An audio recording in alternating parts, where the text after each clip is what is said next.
அண்மை செய்தியை பார்க்கிறோம். வங்கக்கடலில் உருவாகியுள்ள காற்றழுத்த தாழ்வு மண்டலத்தின் நகரும் வேகம் என்பது அதிகரித்திருக்கிறது. 13 கிலோமீட்டராக இருந்த அதனுடைய வேகம் 15 கிலோமீட்டராக அதிகரித்துள்ள நிலையில் தாக்கங்கள், மழை குறித்த விவரங்களோடு செய்தியாளர் லிபிகா இணைந்திருக்கிறார். அவரிடம் பேசலாம்.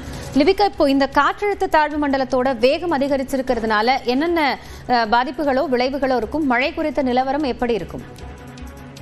காயத்ரி, தென்மேற்கு வங்கக்கடல் மற்றும் இந்திய பெருங்கடல் பகுதியில் நிலை கொண்டிருக்கக்கூடிய அந்த ஆழ்ந்த காற்றழுத்த தாழ்வு மண்டலமானது தற்போது கடந்த 6 மணி நேரத்தில் மணிக்கு 15 கிலோமீட்டர் வேகத்துல மேற்கு வடமேற்கு நோக்கி நகர்ந்து வருகிறது. குறிப்பாக இன்று காலை 8:30 மணி நிலவரப்படி மணிக்கு 13 கிலோமீட்டர் வேகத்துல நகர்ந்தது. தற்போது அதனுடைய வேகம் என்பது மணிக்கு 2 கிலோமீட்டர் அதிகரித்து 15 கிலோமீட்டர் வேகத்தில் நகர்ந்து வருகிறது. குறிப்பாக இந்த ஆழ்ந்த காற்றழுத்த தாழ்வு மண்டலமானது சென்னையினுடைய கிழக்கு தென்கிழக்கே 940 கிலோமீட்டர் தொலைவிலும், காரைக்காலுக்கு தென்கிழக்கே 780 கிலோமீட்டர் தொலைவிலும் தற்போது நிலை கொண்டிருக்கின்றது.